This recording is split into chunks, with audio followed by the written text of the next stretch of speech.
So let me type in here. You should all be able to hear me. And thanks so much for joining us.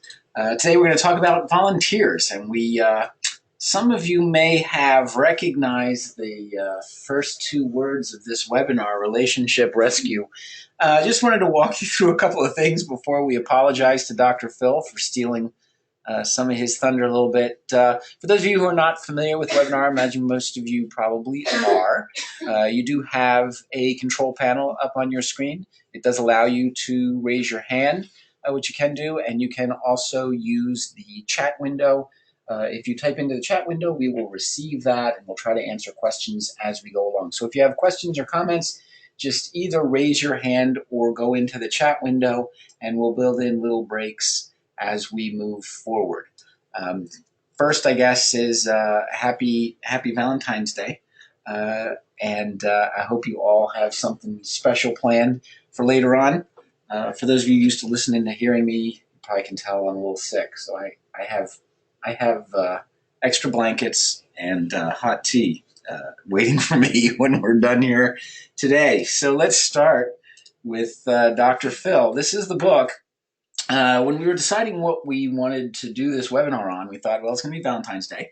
So let's talk about relationships, and what better relationships, I think, to talk about than the relationships that we have with volunteers, right? Because they are a critical piece to what we do. So I just went onto the internet and I put in top books on relationships, and Dr. Phil might be happy to know that his was one of the top books. So we thought we would call this Relationship Rescue for Volunteers. What we're going to talk about today, we're going to introduce the topic a little bit as we always do. We're going to talk about definitions and trends, hopefully give you some useful information about volunteers that maybe you didn't know. Then we're going to start talking a little bit about the science. We're going to talk about the elements of volunteer satisfaction. We're going to introduce, as we always do, a research-based tool that we created based on much of the stuff that we've been looking at in preparation for this webinar. It's a 20-question volunteer satisfaction assessment is what we're calling it. We're going to use age as an example, talk about recruiting and maintaining, and then we're going to, as always, talk about the role that the evaluator plays. But before we move on from the agenda, I want to do something because I forgot to do this earlier. For those of you who subscribe to our YouTube channel, thank you very much. We now have enough subscribers that we were able to name our YouTube channel. So we consider that to be a minor victory. And if I wasn't so sick, I actually would have put up a little video thanking everybody, but I didn't have a chance to do that yet. So let's talk about the research then. In terms of what's some of the data that we are using. And we'd like to put this up there for those of you who are interested in pursuing some of this further. You might also note that we put two handouts in the webinar. Those are accessible, I should say, through your control panel. And as always, we can either send those out to folks or you can just drag and drop them onto your laptop or onto your screen. I would actually advise doing that, especially the one that says Volunteer Satisfaction Questionnaire, because one of the pieces of feedback that we got is even though we try to blow things up a little bit, it's a little hard to read. So probably a lot easier to just go ahead and open that document up. The other document Andrew's going to talk about a little bit later that is available off of the internet. So let's get started. First, some maybe disturbing news, or maybe for those of you who work a lot with volunteers, you may already know this, but there's been a pretty big decline since, as you can see, 2004, 2005, 13.5% decrease in 10 years in the number of Americans who volunteer. The U.S. Bureau of Labor Statistics keeps this data. Every year they do a household survey of, I believe, 60,000 randomly chosen households in the United States. And they give us information about who's volunteering, and they break it down to some demographics, which we're going to talk about. I guess the good news is, and certainly the lead in 2015, was that about 1 out of every 4 Americans currently volunteers. So let's look at who some of these folks are for comparison purposes. I think it's important to know what the trends are for volunteers in the nation so you can kind of compare yourself and your community and see if you're about in the same place. I know something that surprised me about some of this data is I figured the people who were least busy were the people who were most likely to volunteer. And it turns out that may not be true. So what I did is I picked on age a little bit. I took the group of respondents who volunteer the least and compared them to the group of respondents who volunteer the most in terms of age. So let's talk a little bit about what the percentages mean. It means percentage of the population. What this means from the Bureau of Labor Statistics is that about 21% of 16 to 24-year-olds volunteer, as opposed to about 28, 29% of those aged 35 to 44 volunteer. And so that works all the way down the chart. So you can see that females are more likely to volunteer than males. Those with bachelor degrees or more are much more likely to volunteer than those with high school diplomas. You can also see that married, spouse present, right? You know, it's always awkward English when you're dealing with archival data from the government. But married, spouse present means that you're living with your spouse. They are the most likely to volunteer. Other marital statuses are about the same, but lower. Those with children are much more likely to volunteer. And those who are employed part-time are more likely to volunteer than those who are employed full-time. I think part of what surprised me about this is that folks who are either unemployed or who are not in the job market are less likely to volunteer. So this data, I think, is important in terms of a recruiting perspective, right? Thinking about who your volunteers are in your community, national data trends may give you some indication of untapped resources that you may want to pursue. So for example, while it's true that folks with bachelor's degrees and more are more likely to volunteer, it's also true that it looks like those with a high school diploma are definitely an untapped resource. If we want to focus on those groups who have the lowest amount of volunteerism, we could see the greatest influence in the number of volunteers that we get in a coalition. So we'll talk a little bit about that. We'll talk a little bit more about that as we move forward. So this should give you a feel for kind of what the national data is. So if we're going to talk about volunteers, one of the things that the research is clear on, and the place that we have to start, is the characteristics of volunteers in terms of what motivates them, what brings them to the table, what keeps them volunteering, is very different than it is for paid jobs, right? And so part of that is because of this definition, right? When we think about what a volunteer is. And I added the highlights to this. So first of all, volunteers choose, right, to act in recognition of a need, right? And so folks who are in paid jobs emphasize that less, right? They have attitude of social responsibility, and they are not concerned, obviously, with monetary profit. So I think that's pretty obvious, right? But then the other part is going beyond one's basic obligations. And as we saw, folks who are employed with degrees, have kids, they're already pretty busy people, but they're also the people that are most likely to volunteer. So I think that's kind of interesting that you have a group of people who are willing to go beyond, and those are the characteristics that they have. So I wanted to summarize the research a little bit on what do we know about volunteerism, all right? As I said, people are attracted to and stayed in paid positions for different reasons than volunteers do. Obviously, the big thing about that, right, is money. You don't get money. And typically, you don't get any type of health benefits, things like that. So what brings you to the table is going to be very, very different. Most of the research that's been done focuses on paid staff satisfaction, right? Obviously, corporations and companies have a huge financial vested interest in not having to retrain.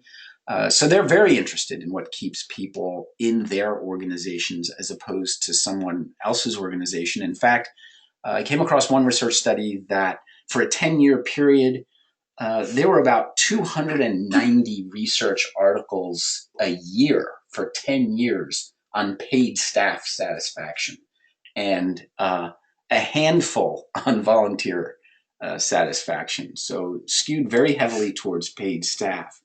But as I said, because each of these types of positions seem to emphasize different types of satisfaction and motivations, one of the things that's particularly come out in like the last 15 years is that the applicability of paid employee assessments, that is to say, these tools that we create to see if people in companies are happy, are probably not as applicable to volunteers because, as I said, they come to the table for a different reason.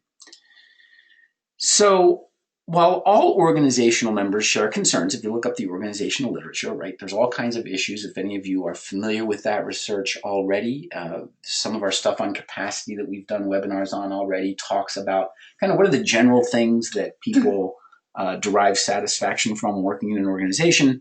It's also true that volunteers are slightly different than that, right? That they have a slightly different, and it's not that the categories are that different in terms of what are the kinds of things that they look for.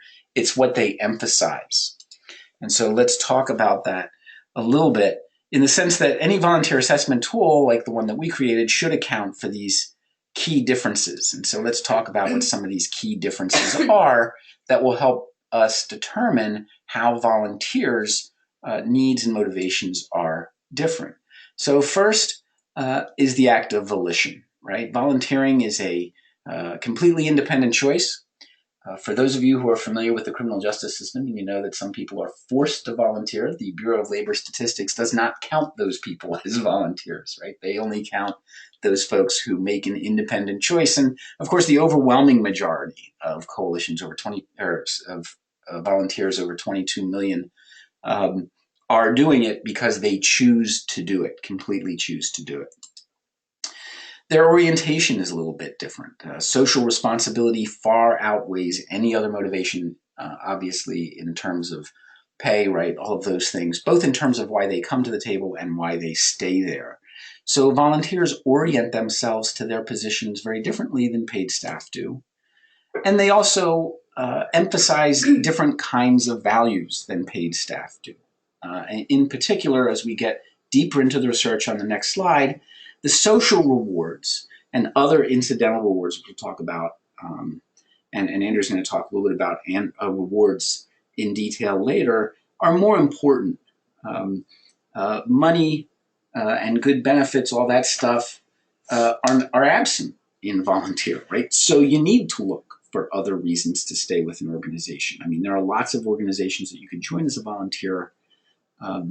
So in a sense, the competition is tougher. So volition, it's completely independent. They come into the job with a different orientation, and what they want to get out of the job in terms of the reward is different as well. So let's talk about what the research says about volunteer satisfaction. How can we recruit and keep people who want to be volunteers?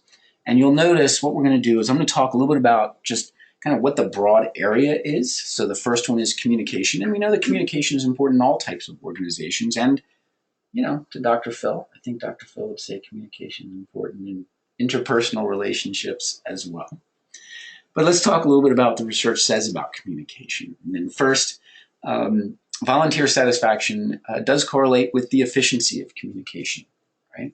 And it also correlates with the effectiveness of communication. And what we're trying to drive at here are there roadblocks? Do you know everything that you need to know to do your volunteer experience well? Right? The work and the tasks are also obviously important. But again, volunteers emphasize maybe different areas that paid staff do.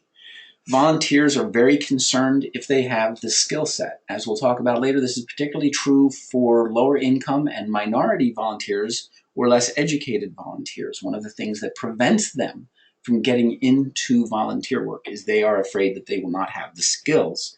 So being able to give them the skills is very important to keeping them at the table and recruiting them. Scheduling is also another issue, right? There are very few of us who have paid positions that we negotiate our schedule, both in terms of the number of hours that we're going to work and when, right? So volunteerism very much is one of these things that people try to schedule this around their busy lives, as we saw. The people most likely to volunteer have pretty busy lives, and so scheduling then becomes a very important piece of satisfaction as well. Support, the kind of support that we're going to provide for volunteers is important.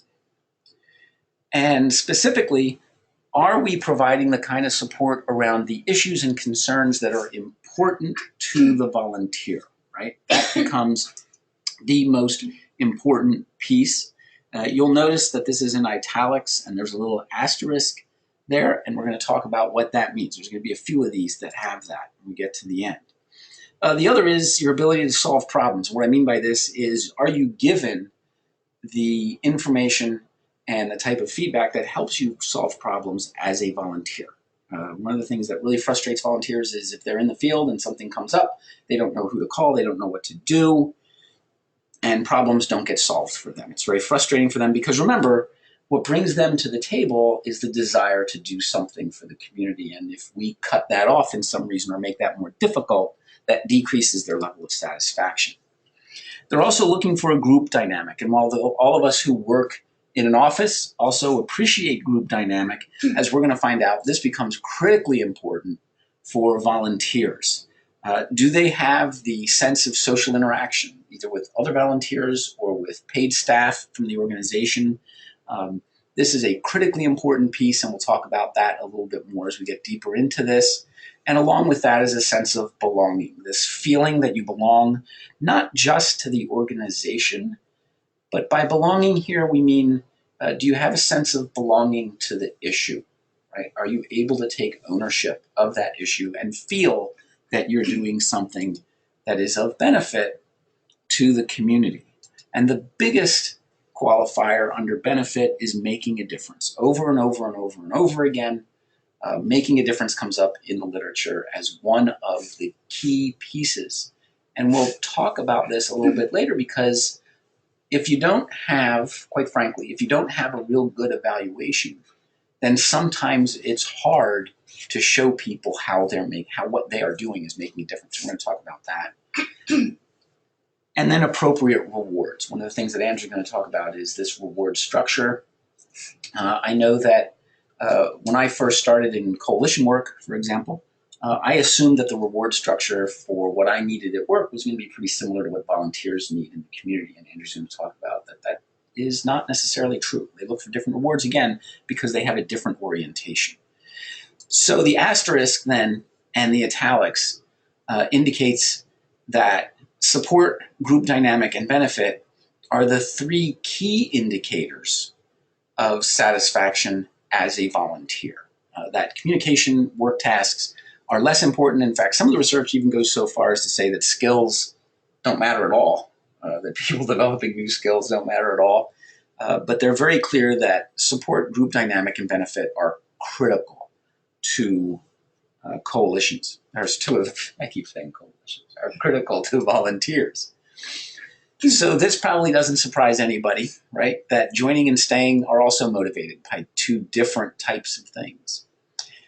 When you're asking people to join a volunteer movement, the most important thing to keep focusing on is making a difference, right? That we are an organization that can make a difference in the community. This is how volunteers have made a difference. This is how you can help us do that.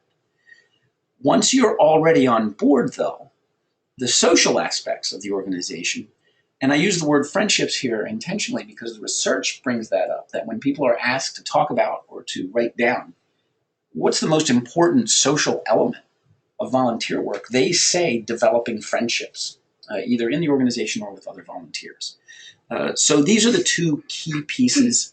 I put the American Red Cross up here, and I put the link down the bottom. We can certainly provide that later, but if you do a Google search, you will find this. In addition to our tool, of course, the American Red Cross is very interested in volunteer satisfaction, and they, in fact, if any of you work with the American Red Cross, you know that they have a standard volunteer form that you fill out. They have a paper version, but they prefer if you have your volunteers fill them out online. They are constantly tracking that. So they know a lot about putting this kind of stuff into practice. In the meantime, we've come up with a questionnaire that is based on research. There's 20 questions to it.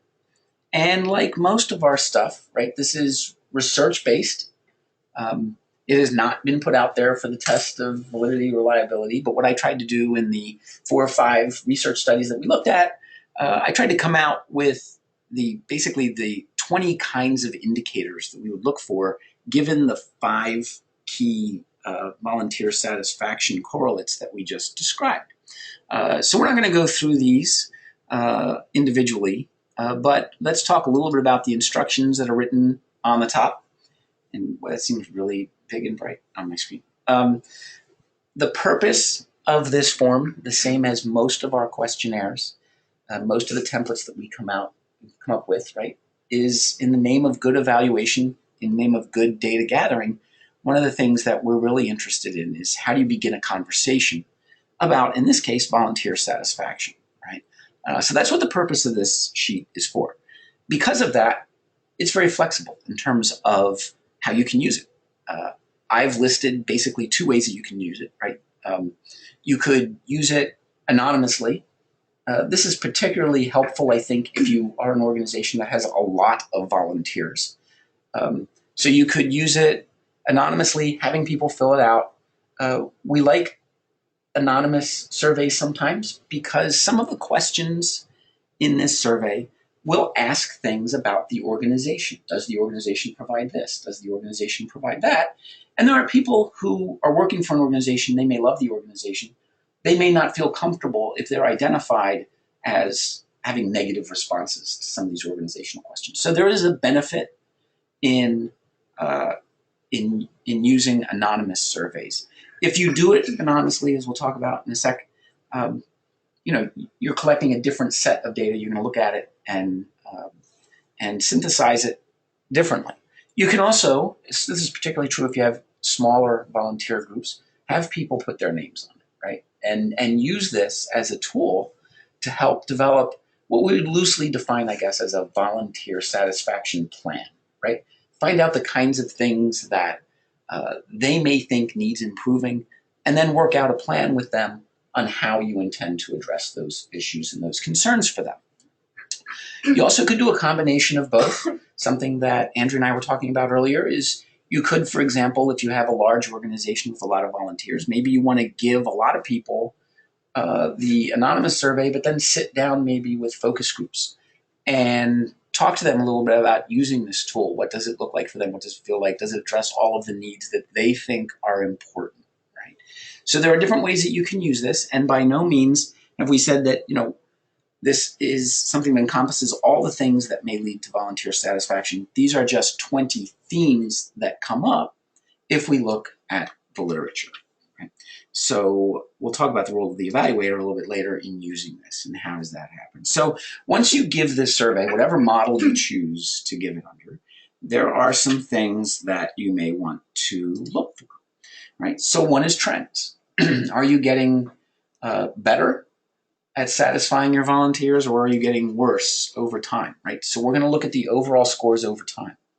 Something else I think is important to mention about the overall scores, there's no cutoff. You know how there are some instruments that, they rank. They say if you get a score of like 80 to 100, that means you're doing really well. If you get a score, that doesn't apply here. We prefer to use this tool more subjectively. So what you may want to do, for example, is look at the mean of all of the scores and then see if there are certain scores that are going higher or lower. Is that mean increasing or decreasing?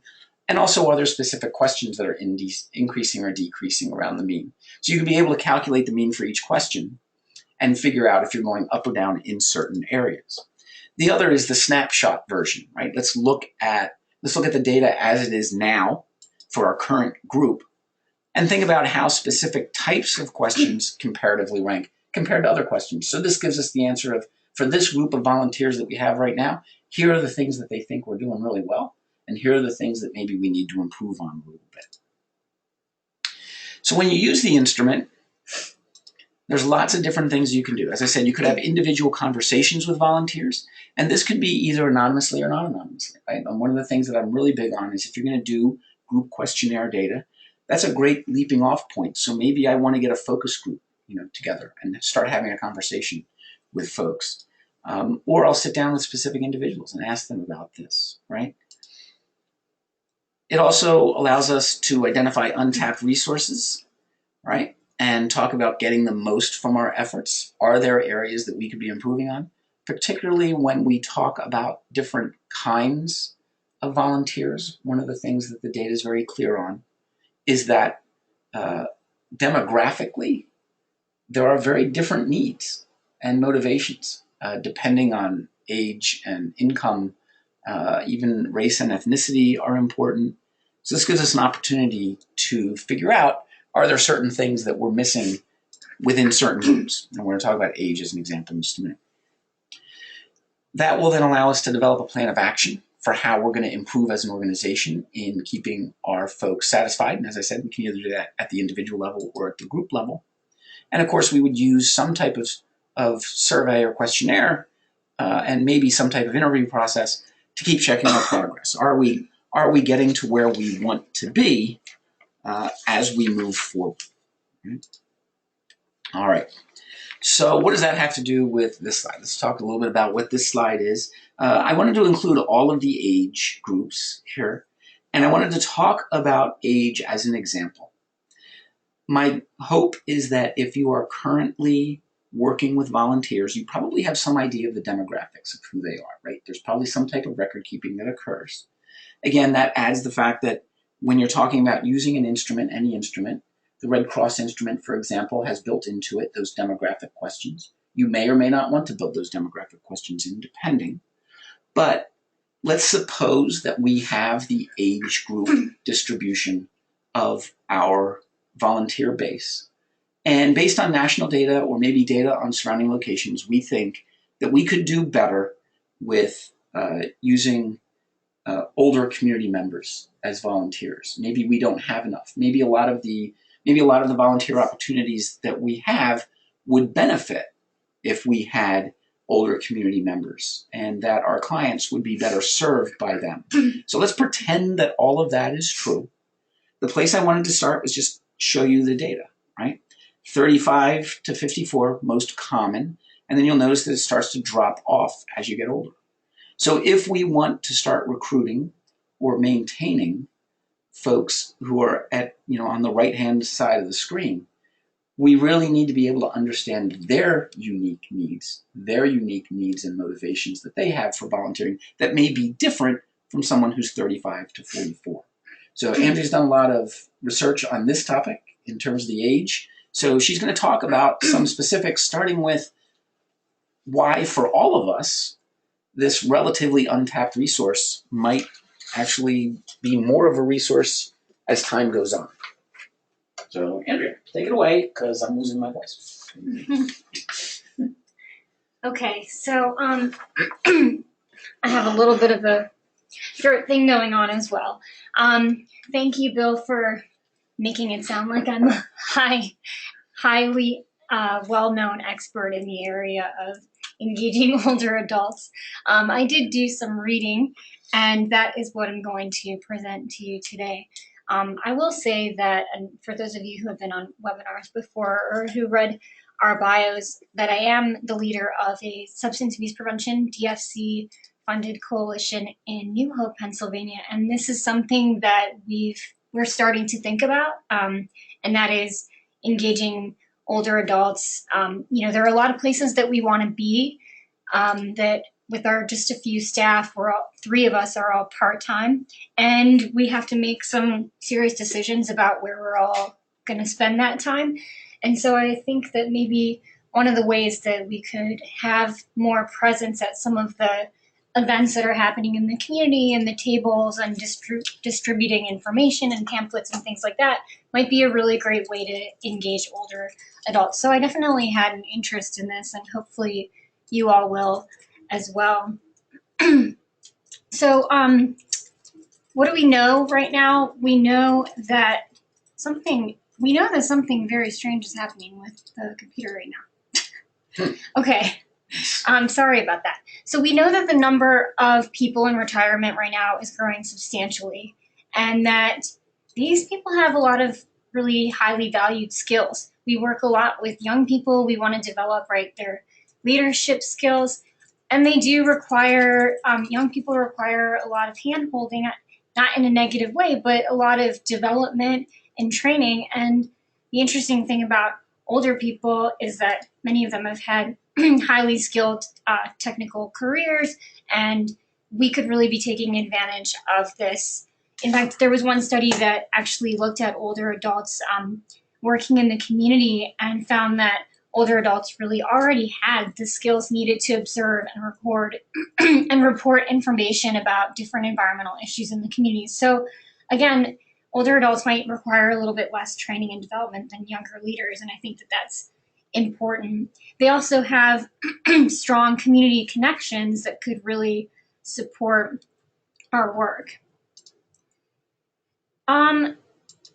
Also, I wanted to say that we know that the baby boomer generation is more racially and ethnically diverse than it ever has before. So for those of us serving diverse communities, it's important for us to understand how we can reach out to different sectors within this older adult population.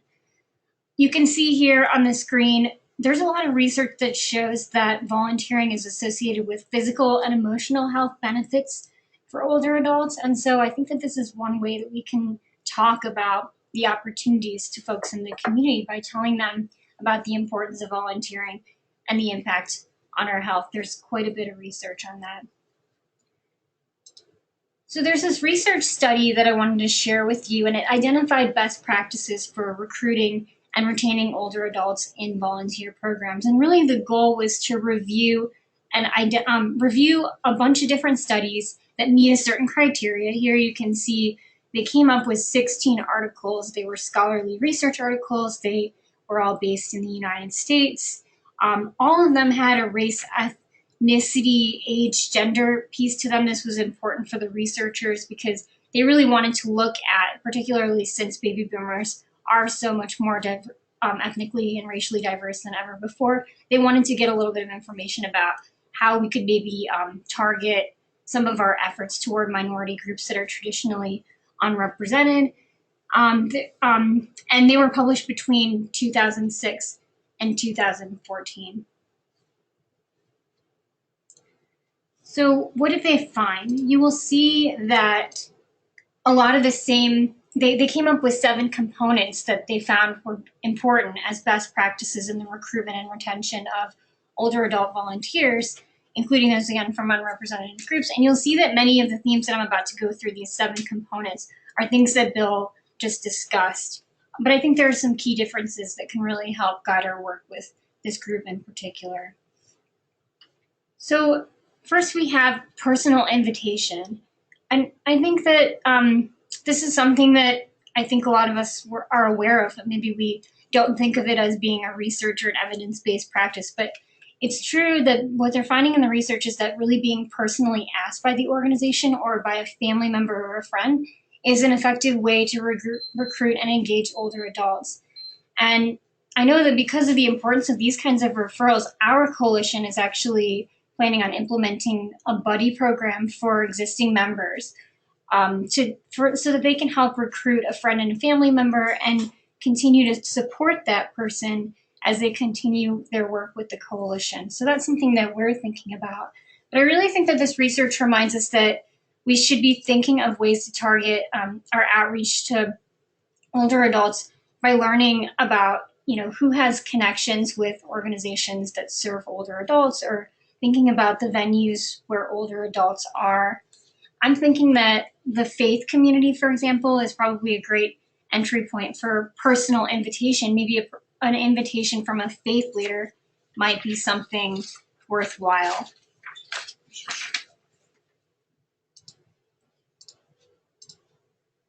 Meaningfulness, we talked about this. I think that Bill talked about this. I think it's a little bit of a fuzzy concept sometimes. We know that people who are giving up their leisure time to work with us are doing it because they want to do something that's personally meaningful to them. So what really does that mean? The research did find that many older adults were encouraged by the potential to really help children directly, to give back to the community, to help others. They also found that almost half of the volunteers actually sought out certain volunteer experiences themselves, which means that they're really looking for specific opportunities that are meaningful to them. Again, a lot of what Bill already talked about is relevant here. It's really the fact that we need to know more about what's meaningful to the people in our community that we're trying to recruit. And this is going to be different for each person and require us to tailor those opportunities that we have to meet the needs of individuals here. Again, social interaction came up. I'm not going to speak too much about it, but this is just as important for older adults as it is for anyone else. People want to increase their social networks in the community. And again, I think it's really important for us to ask our volunteers if they feel like the work that we're providing them with our coalitions is doing that. The research says that this type of social interaction plays a significant role in both retention and engagement. And our coalition, I will say, is also thinking about maybe putting together a social committee, for example. I know coming from this background that I have where everything is so research-based and reviewing the literature, but now having just in October for the first time becoming a community leader and thinking about, you know, that balance between sort of what does the research say is effective and what is going to work in our community and keep people excited and interested. I really like that this social interaction piece is so important because it really gives that provides a real value, a tangible value for us, just simply bringing people together to have fun and get to know each other and not necessarily to do something related to planning an intervention.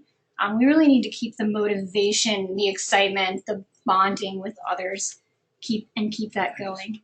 Let me just add one thing there. So one of the important pieces too, sorry to interrupt, about the social networking part for the social interaction, and getting noticed italicized, there's an asterisk, but what we know is that this is particularly important for populations that don't have as busy a social life as maybe the rest of us, right? So when we're looking at who volunteers, it's primarily people who already have a very busy social life. But for older Americans who maybe don't have the same flexibility with travel and stuff like that, right, this becomes really important for them. So there's another component that came out as a best practice, and Bill again already mentioned this, but it's role flexibility. I personally think that this is something that takes the most coordination and thought as a coalition leader. How can we consistently provide opportunities for people that really allow them to set and adjust their schedule and choose activities that are interesting to them? I feel like this is an ongoing challenge. It takes, again, more planning, because I know that we are often doing a lot of things at the last minute. And we think, oh, if only we would have more time to plan this. I think for me, some things that are coming to mind are just thinking about how we can communicate one-on-one more with people, and maybe using volunteers to help us do that. But talking more one-on-one and asking people, you know, what exactly do you want to get interested in, or what do you want to get involved in? And then laying out a bunch of different options for them, and just talking about the importance of the fact that we'll provide them with a lot of flexibility. I feel like this is a one-on-one thing that we have to constantly be working toward. And I'm thinking it means that we should be coming up with a consistent kind of a menu of opportunities and have those to provide to people a couple of months ahead of time, so that, and have those opportunities vary in terms of expertise needed and time, and then ask people to agree to specific commitments in advance. So these are things, and I'm just kind of putting them out there, things that I'm thinking about when I look at this research, but we know that role flexibility is really important. Stipends were specifically mentioned in the research, even though there is a little bit of, I guess, mixed information the researchers said in terms of the effectiveness on this, but it is working in some communities with specific populations, and the picture here that you're looking at actually is an example of that. There's a hospital in Illinois that has provided stipends and then free meals for their older adult volunteers and have had a lot of success with that. And you can see that they also talked about birthday celebrations. So more ways to interact, to increase the social interaction. One thing that the research did find was that it's possible that the stipends and that added income and potentially reimbursement for some of the travel that they might have to do could support retention for older adults, and particularly low income and minority older adults. Those stipends might be more important for them. So for those of you who are serving communities where there are a number of low income minority adults, then it would make sense that maybe providing, if you can in your budget, some stipends to reduce some of the barriers associated with their time volunteering could be very useful. Providing support, again, the research is clear for everyone really that we need to provide support and development for the volunteers to make them feel comfortable with the work that they're being asked to do.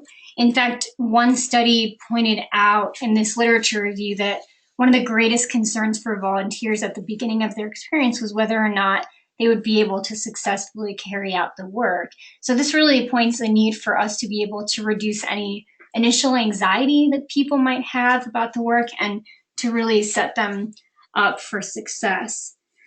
And I think that there was some other research that found that for those of you serving communities with older adults with a lower socioeconomic status, that the personal benefits that people cite associated with support from staff might be even more meaningful to those people. So something to keep in mind. Important for everyone and might have some particular importance for different demographics within an older adult population. And finally, recognition. I have some really interesting information to share actually about recognition on the next couple of slides through another study. So I won't spend too much time here, but obviously appreciation for the contributions of volunteers is important, and this study found it as well. In terms of older adults, there's some indication that older volunteers and non-white volunteers might actually place an even greater weight on being recognized. But overall, it's cited with benefits, with volunteers saying that there are more benefits to their participation when they're being recognized. And I'm gonna talk pretty soon about some of the ways that we can recognize volunteers in an effective way. But first, I wanted to point out on this slide that one of the things that this study did was not only did they identify out of this literature review some seven components that are effective potential best practices for recruiting and retaining older adults, but they also took a look at how those seven sort of linked up with both recruitment and retention. So here on this slide, you can see that there is some repetition here, but stipends, for example, are a recruitment method, but you won't see them on retention, while social interaction is seen as being very meaningful and useful for both recruitment and retention. I think that, there's kind of, maybe this slide is useful in terms of helping us use our resources more effectively when we only have limited resources. Like I said before, some of us might not have the budget for stipends. And so maybe thinking about how we can really integrate and create meaningful, intentionally, I guess I want to say, create social interaction opportunities in our coalition for people. We're going to be hitting both recruitment and retention. So that's something I think that is good for us to think about. I think really the key takeaway in all of this that we've been talking about today is that we can look at the research, and it's important for us to look at the research and understand what are the most important components in terms of engaging people and recruiting people and keeping people happy. But again, the research really is just a guide for us, because we really need to be in close communication with our audience. And the assessment that we provided with to you today is one way that we can do that. And I wanted to point out, so right here, the volunteer recognition study, that this was a really good example of why it's so important for us to stay in communication with our volunteers. This study actually primarily used two surveys. One of the surveys was for volunteers, and one of the surveys was for nonprofit organizations. There were a total of a little under 400 responses. And the survey for volunteers asked them how they preferred to be recognized for their work. And the nonprofit organization survey asked questions about how nonprofits thanked volunteers or recognized volunteers for their work. And the findings were interesting. I think you'll find them quite interesting. So right here, this is a graph from the study, and it shows us what can happen when we don't connect with our audience. The study surfaced these 5, you can see, most common ways that organizations were recognizing volunteers. And you can see that the most common ways that they tended to do this were not necessarily the most preferred ways that volunteers said that they wanted to be recognized. So if we just kind of go through this image right here, we can see, for example, that, the good thing is that many of the organizations, almost 100%, said that they do thank people in person and on an ongoing, more informal basis for the work that they do. And many volunteers appreciated and wanted that kind of recognition. At the same time, when you look at the first piece of the graph here at the top, you see that almost, 70% of organizations say that they recognize people in more formal ways. The research also said that these were things like newspaper ads and certificates, or big recognition volunteer events, formal events where people get awards and things like that. And those getting recognized that way was not the most common way that the volunteers necessarily wanted to be recognized or needed to be recognized. So, but some of them did, and I think that's important for us to keep in mind, again, that we need to know what people are looking for in our communities.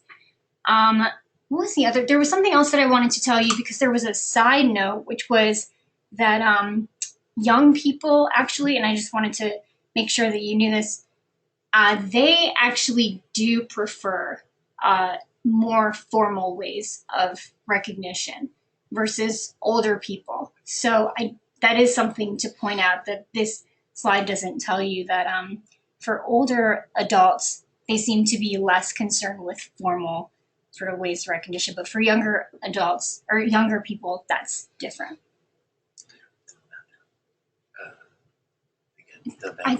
I'm sorry. So yeah, the big other takeaway here is about these banquets or formal gatherings, which happen to be the least common way that volunteers wanted to get recognized. And I will tell you that, again, as a new coalition director, we were talking about, not that long ago, how we really needed to have a big gathering wherever, and we talked about how we were going to purchase the food, because the funds don't cover food, and we're going to have, is it going to be breakfast, and we're going to have awards. And I mean, it's possible that maybe we will still do something like that, because I know that, and the research even pointed this out, that organizations don't just have these formal events just for the volunteers, right? They do it because it also gets the word out about what they're doing. And I think that there's definitely value to that. But at the same time, after I looked at this research, I went back to our team and I said, we just need to be thinking about, let's go back to basics. How often are we picking up the phone and just saying thank you for what it is that you did to support us? And I honestly can't say that we're doing enough of that. So it just kind of really pointed out for me some of the things that we could spend a lot of time and resources planning a big annual event, but that could be taking away some of the most critical kinds of recognition practices that we should really be focusing on to keep people interested and engaged in the work. There were some other important tips, you could call them. And so that came out of this research, and I wanted to be able to share those with you. First of all, it seems as though recognizing our volunteers doesn't have to involve a whole lot of money or a lot of resources in most cases. Well, we might have other reasons to do that. If we don't have the resources, good news is that even with those kinds of constraints, we could still be really effective in terms of keeping people happy in the way that we recognize them. In this study, budgetary constraints were cited as a barrier for organizations when it came to recognizing volunteers. But again, it was because they were thinking in terms of large informal events and associated incentives and awards for people.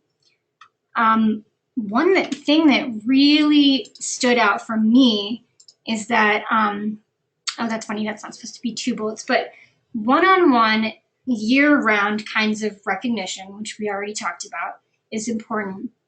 But specifically, people wanted to know, and this was really interesting, but not surprising, but it's just funny, right? Like sometimes these most obvious things are things that we don't always think about or sort of make happen in our communities.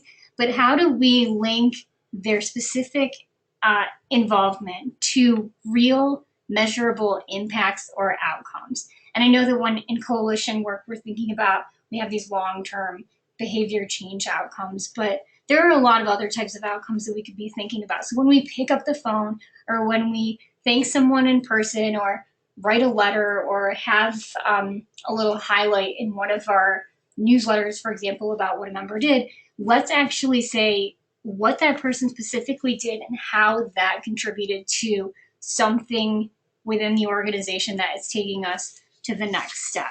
I think we could be a lot more intentional about that. We want to maybe think about, since we need to do some more ongoing types of recognition, what are some other events and opportunities where we're already together, where we could just more informally do this, thanking people for the work that they're doing. But again, we really, really need to think about just asking people how they want to be recognized and figure out what changes we need to make. Different people will want to be recognized in different ways. So the research gives us a guide here, and that's important, but there may be a champion of a very influential key leader in your community that wants to be recognized more formally, and that's very meaningful to that person, and we want to make sure that we do that. So with all of this said, evaluation plays obviously a very important role here. We want to be able to monitor, assess, and track what we're doing, particularly because volunteer preferences, again, they are dynamic, they're unique to different people, and this information really can only serve as a good guide for us. We know that evaluators can really help facilitate a discussion about just simply prioritizing an issue of keeping track of retention, how we're keeping people happy in our organization, and being able to determine what we need to do to improve that. I know that our coalition needs to do this, needs to think about building this into our evaluation. It's easier said than done, I think, at times, but definitely we can have conversations with our evaluator on starting to take a look at this if we're not already doing it. We've talked about targeting specific groups for recruitment. I don't think that we mentioned it yet, but one of the handouts is a Harvard summary, which talks about what the research has been found to be meaningful in terms of recruiting and engaging young people. So we've gone through what the research says about recruiting older people and minority groups within an older population, but we didn't talk about young people, and obviously engaging and retaining youth is very important for coalitions. So that research is available to you as well. We are always adapting tools as evaluators. The tool that we're providing you today is based on a bunch of different information that we've gathered together, and so it doesn't mean that this isn't something that you could modify with your evaluator. They are the best person to help you do that in a way that makes sense. And to determine what's the best way to deliver this tool to people in your community to get the most out of it. Of course, evaluators will always be good for analyzing all the data and helping you to develop a plan. Bill talked about a plan for targeting groups for recruitment and basically improving our efforts to keep people happy in our organizations. And evaluators can obviously provide those links between what volunteers are doing within our organization and the outcomes. And as I mentioned earlier, that's really important because people want to know what it is that they're doing in terms of how it's really relating back to the specific outcomes for the organization. And really that goes to making a difference. People want to make a difference. So we need to tell them how they're making a difference. There are a lot of different, I don't know if Bill wants to jump in here because he's done a lot of this himself, but there are all kinds of different ways that we can gather information from people about to better understand their volunteer motivation. And so I do want to give Bill an opportunity to just, before we move on the role of evaluator slide, since he has been an evaluator for a number of organizations, let him chime in if he has anything to add.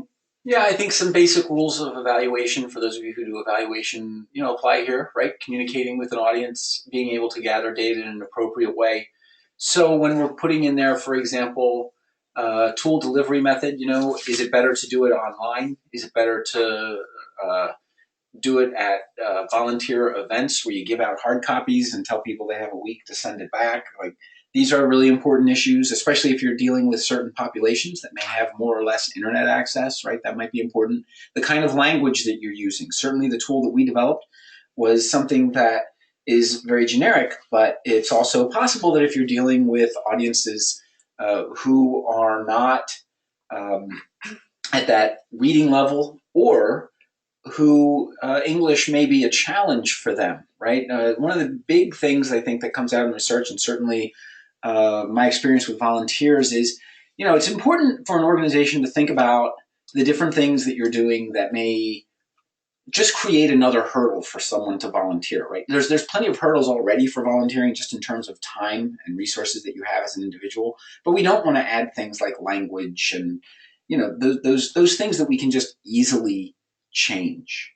So part of that is the evaluator being able to help you as an organization really get your finger on the pulse of the community in terms of what are their needs, what kind of data is available. One of the things that I've done in the past, Andrew and I have talked about when we talk about supporting data, for example, is I think it's not just important to know if the volunteers are satisfied. I think it's also important to know if the audiences that they deal with are satisfied with your volunteers, right? So asking them questions about the volunteers, put quite frankly, do they seem enthusiastic about the work? Do they seem friendly to you? If you have a problem, you feel free asking them different types of questions.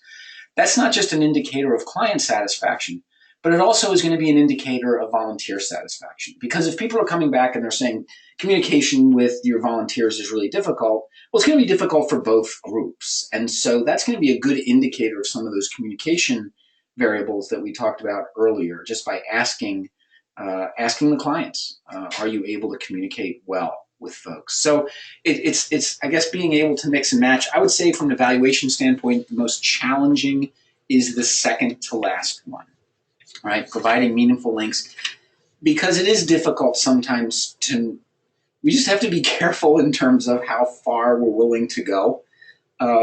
Certainly we can make short-term, right, where it's easy influence conclusions, but sometimes it's really hard to figure out how one particular individual volunteer may have had some type of significant role in a community level change, right? So it's important that we're able to delineate that and speak to it in a way that we don't overspeak to it, right? We need to be honest about what we're able to measure and what we really have problems measuring. So I'd say that's kind of some things, lessons learned in my 17 years of doing this. So yeah, I think I'll let Andrea close it out. So we covered today all of these things and appreciate you listening today. I wanted to give everyone a chance to type in the chat box around this time before we get off the line and ask any questions or make any comments. Hopefully you felt like this was some time well spent during your potentially lunch hour if you're on East Coast time, or maybe you joined us earlier. But spending time talking about relationships on Valentine's Day. And we have a couple of, we're going to continue this work every month. For those of you who it's your first time on, maybe you do not know that we have a webinar that's free every month. And March is going to be the 12th one, which is really amazing. And so we're going to continue it. So the next webinar is March 14th. The one after that is going to be April 11th. Generally, they're going to be the second Tuesday of every month. They're going to take place at the same time. This time works out for us. We do not have the topics yet, so you'll be able to mark your calendars, but we tend to have the topics driven by some of what people say in the evaluations, and Bill and I typically are working on them, a few days before the event. So it's hard for us to give you a lot of details on the topics, but at least you can mark your calendars. Bill told you that we now have our own URL for Coalition Evaluation. It's youtube.com/Coalition Evaluation, and one of these days we will have a website. But give us, send us an email. Let us know if you have something that you want us to do for a webinar. Share a success story. We will try and see how we might be able to get that information out to others. And we're always here for you if you have any questions about any issue going on in your community, any kind of support that you think that we might be able to provide. We will also be sending the PowerPoint presentation to everyone. Jerry Bennett, thanks for joining. You have been on a lot of our sessions, and we appreciate that. I know you made a comment about another support piece. I think, is the host organization supportive of volunteer utilization and not the volunteer coordinator? I don't know, maybe this is a comment related to sort of, is the burden all on the staff person, or is this, what do you think? Yeah, no, I think that's really important. What's interesting about that, Jerry, is in the research that, certainly that I looked at, they did not distinguish that. That was one of the things that we struggled with in developing the tool, is that they actually, while much of the tool says, does the agency / organization do this or do that? And then they'll talk about, there was a real brief discussion about paid staff. I couldn't find a lot that differentiated between the two, right? So I think, other rules of organizational management might apply here, right? Which is you're relying on the broader organization to provide the guidelines and the institutionalized practices. But my sense of it is that you're really relying on the staff who are working with those volunteers in terms of the communication, right? That's what they're using. That's what the volunteers are using as an indication of their satisfaction, and that's what they're saying when you ask them about communication. They're really talking about what they would describe as their immediate supervisor, right?